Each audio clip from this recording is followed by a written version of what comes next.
नवमी तिथि मधु मास पुनीता। नवमी तिथि मधु मास पुनीता। शुक्ल पक्ष अभिजित हरि प्रेता। शुक्ल पक्ष हरि प्रेता। नवमी तिथि मधु मास पुनीता। नवमी तिथि मधु मास पुनीता। शुक्ल पक्ष हरि प्रेता। शुक्ल पक्ष जित हरि प्रेता।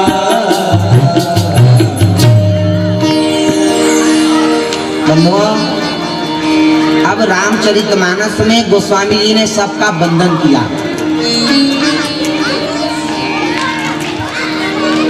बंधन मतलब किसी का छोड़ा ही नहीं, सबको बंधन कर दिया। इतना तक कि दुष्टों को भी बंधन कर दिया, भूत का भी बंधन कर दिया, प्रेत का भी बंधन कर दिया, गंधर्व का भी बंधन कर दिया। देव दनुज नर नाग खग प्रेत पितर गंधर्व बंधौ किन्नर रजनीचर कृपा करहूं अब सर्व। क्यों बंधन किया? इसलिए बंधन किया कि मैं राम के गुणानवाद को गाने जा रहा हूं।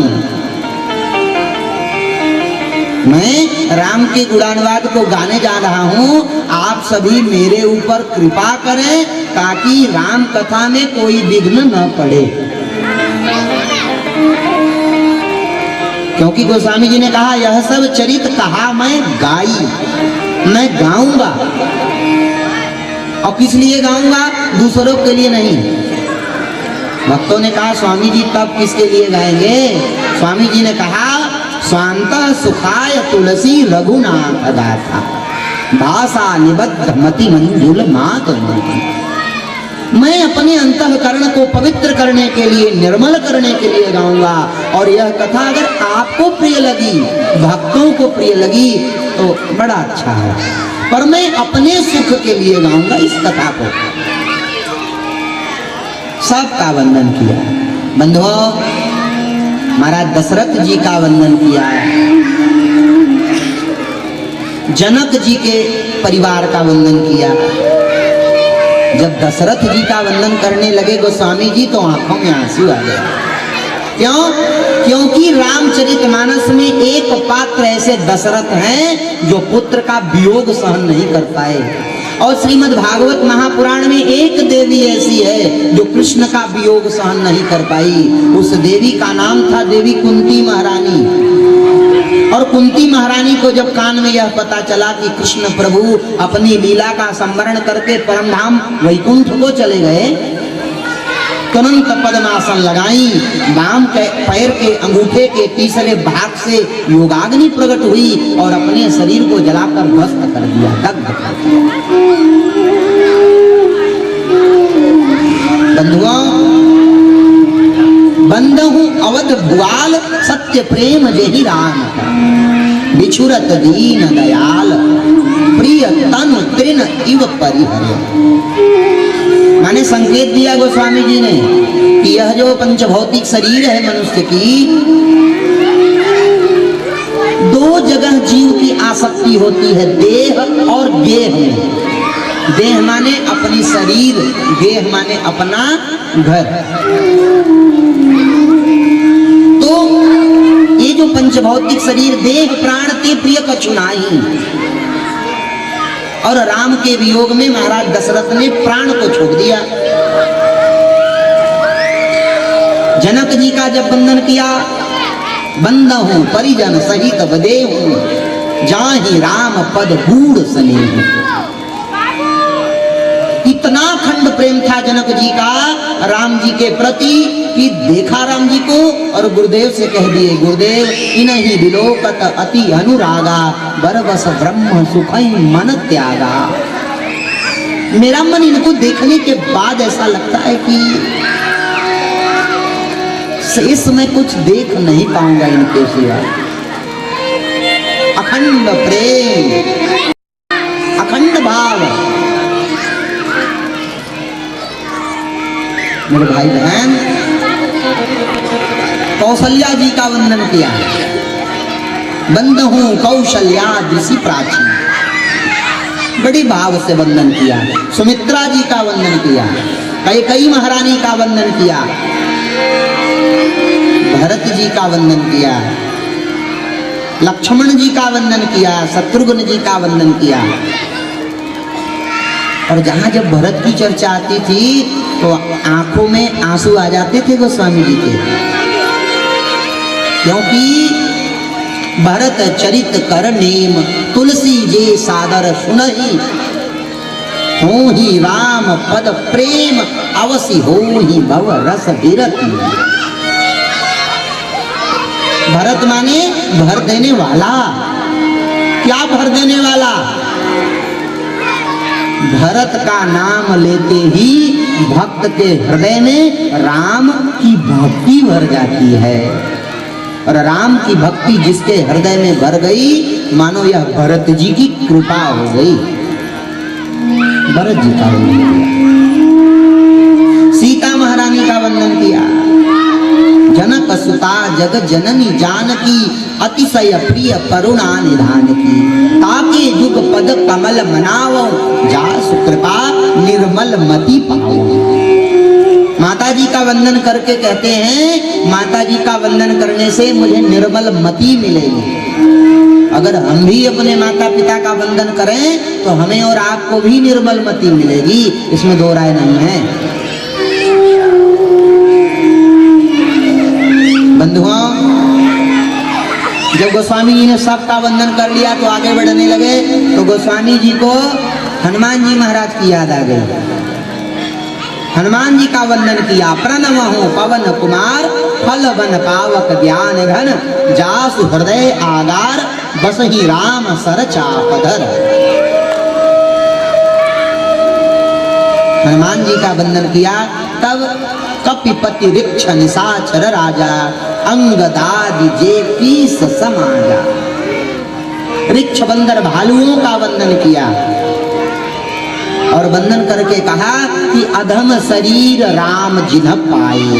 अधम शरीर होते हुए भी श्री सीताराम जी का दर्शन हो गया इन ऋक्ष बंदर भालुओं को। सबको बड़े भाव से गोस्वामी जी प्रणाम करते हैं और प्रणाम करते करते करते करते आगे जब बढ़े तब महादेव के चरण में प्रणाम करते हैं। गोस्वामी तुलसीदास जी कहते हैं,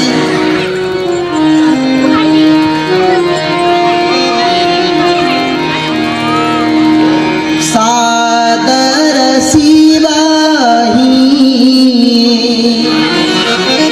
नायब माथा, बरनाऊ विशद राम गुण गाथा।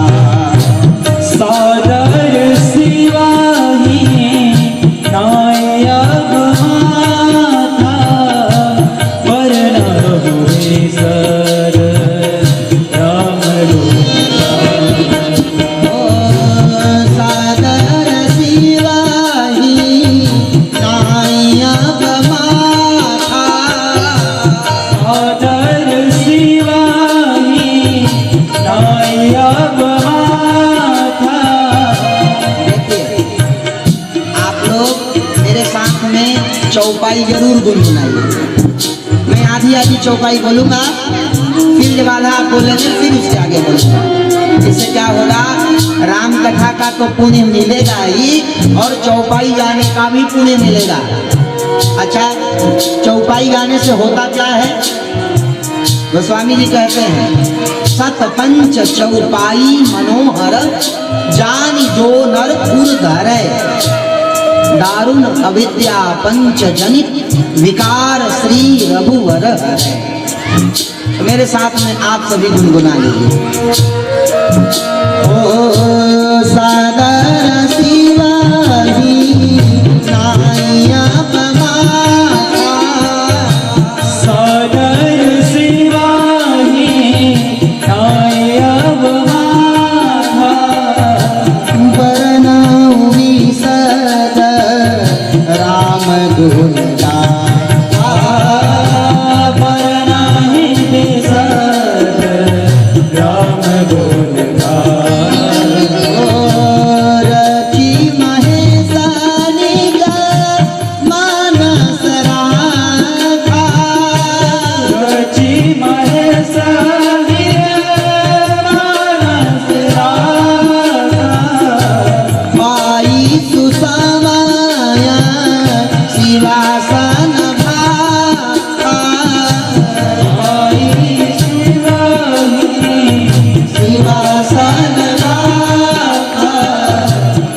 श्री महेश निज मानस श्री महेश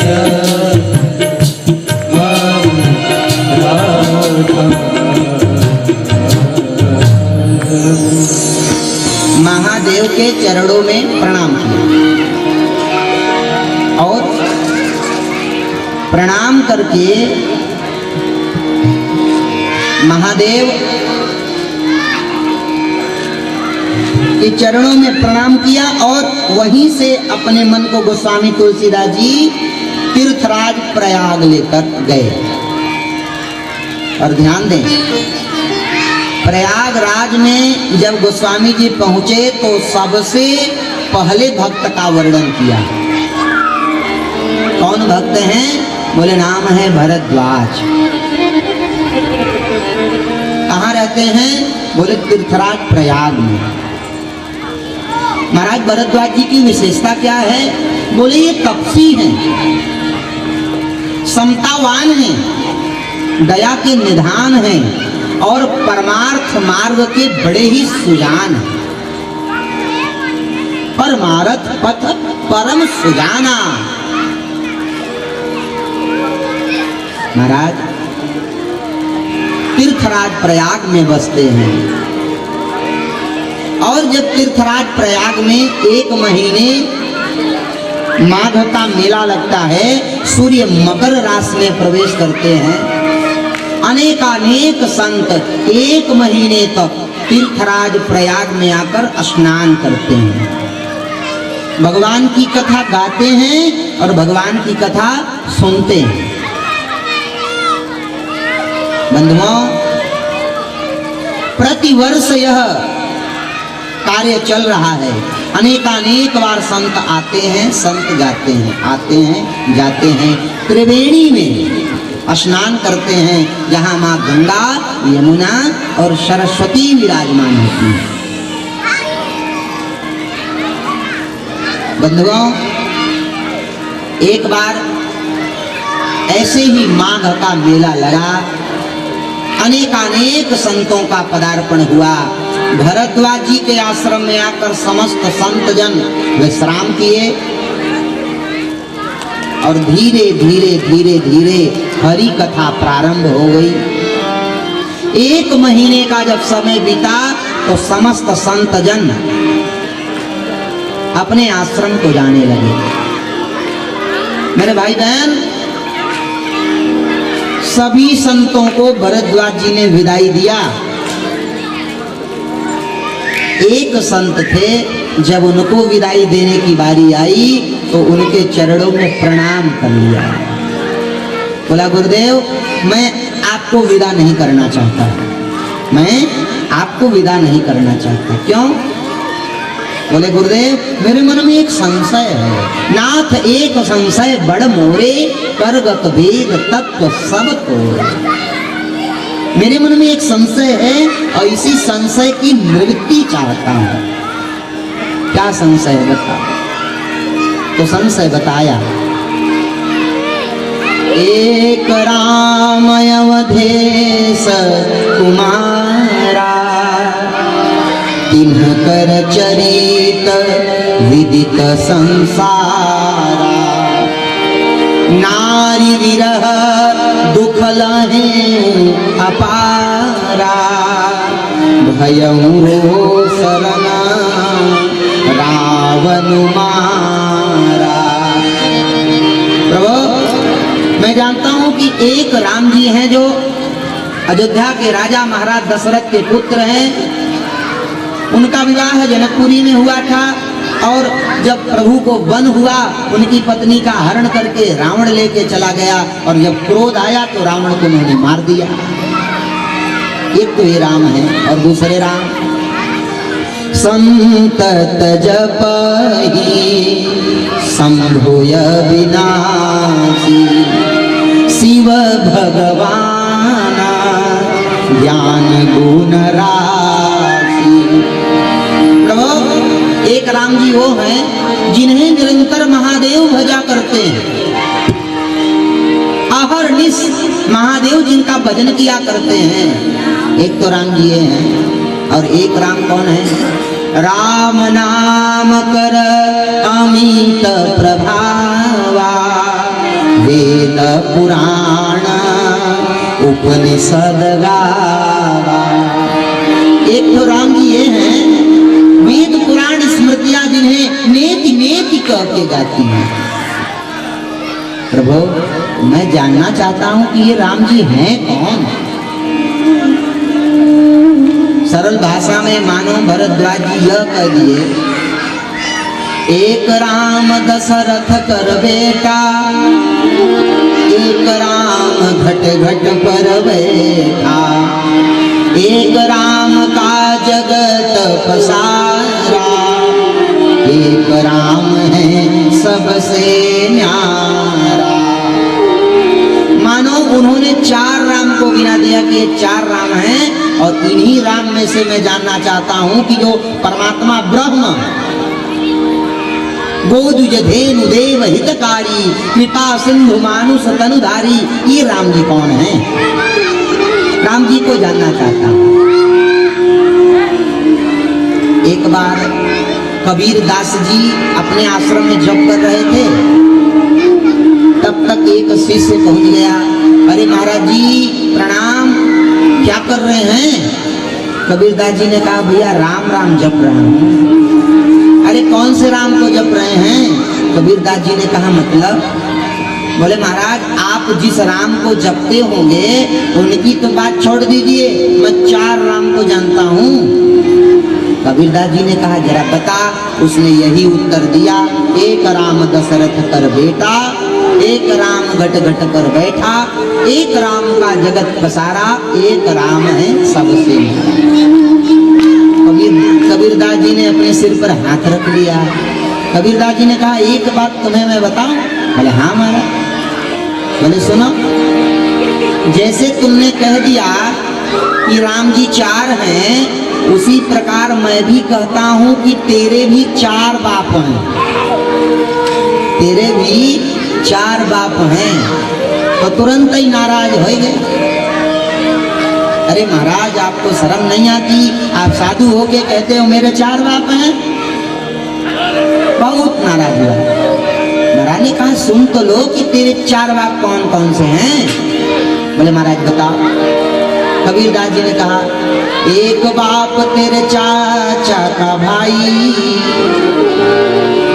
एक बाप तेरे दादी को भाई, एक बाप तेरे नानी का जमाई, एक बाप तेरे फूफा को सारो। बात समझ में आ गई? बात समझ में आ गई होगी सबको? उसने कह दिया, महाराज एक बाप चाचा का भाई तो मेरे पिताजी हैं, एक बाप को मेरी दादी ने जन्म दिया हो तो मेरे ही पिताजी हैं, एक बाप मेरे नानी के दामाद जी वो भी मेरे पिताजी हैं, और एक बाप मेरे फूफा जी के साले वो भी तो मेरे पिताजी हैं। बोले बेटा, ये चारों देखने में अलग अलग हैं, सुनने में अलग अलग हैं, और वस्तुतः हैं एक ही। उसी प्रकार सोई राम दशरथ कर बेटा, सोई राम घट घट पर बैठा, सोई राम का जगत पसारा, सोई राम है सबसे न्यारा। एक व्यक्ति बड़ा पापी था, माने उसकी घरवाली उससे बिल्कुल हैरान हो गए थे। घर वाले वैसे भी जब घर में हमारी आवश्यकता जब तक रहेगी ना, तो घर वाले हमें खूब मालपुआ रबड़ी खिलाएंगे, और हमारी आवश्यकता खत्म तो घर वाले बाहर निकाल देते हैं। कैसे? बोले बैल अपने मालिक की खूब सेवा करता है, जिंदगी भर खेत की जुताई करता है, परंतु जब उसके बल पौरुष थक जाते हैं तो मालिक निकाल देता है बाहर। ये जो छोटे छोटे जिसके बच्चे हैं, इन्हें पकड़ के बिठा लो, नहीं हरिद्वार में ले जा करके सबको साधु बना दूंगा। ध्यान देना। तो मैं आपसे आपसे निवेदन कर रहा था, जैसे गधा अपने मालिक की कितनी सेवा करता है कि नहीं? कभी उस गधे को पारिश्रमिक मिला कि हम तुमसे प्रसन्न होके तुम्हें 500 रुपए इनाम देते हैं? मिला कभी गधे को? नहीं मिला। जब में मिला तो मालिक ने 2 डंडा ही दिया, 2 डंडे ही दिया मालिक ने। उसी प्रकार से मेरे भाई बहन, ये जो घर परिवार नात रिश्तेदार वाले होते हैं ना, आपके शरीर में जब तक बल है, पौरुष है, सामर्थ्य है, तब तक आपका साथ देंगे, नहीं तो बिगड़ जाने के बाद कोई देखने वाला नहीं है। एक गांव की कहावत है, बिगड़े भाई न बिगड़े बंधु, बिगड़े बैल न रोपई कंधु। अरे महाराज, इतना नहीं, महादेव के ऊपर जब विपत्ति आई, राम जी के ऊपर जब विपत्ति आई, तो सबने साथ छोड़ दिया। सती महारानी जल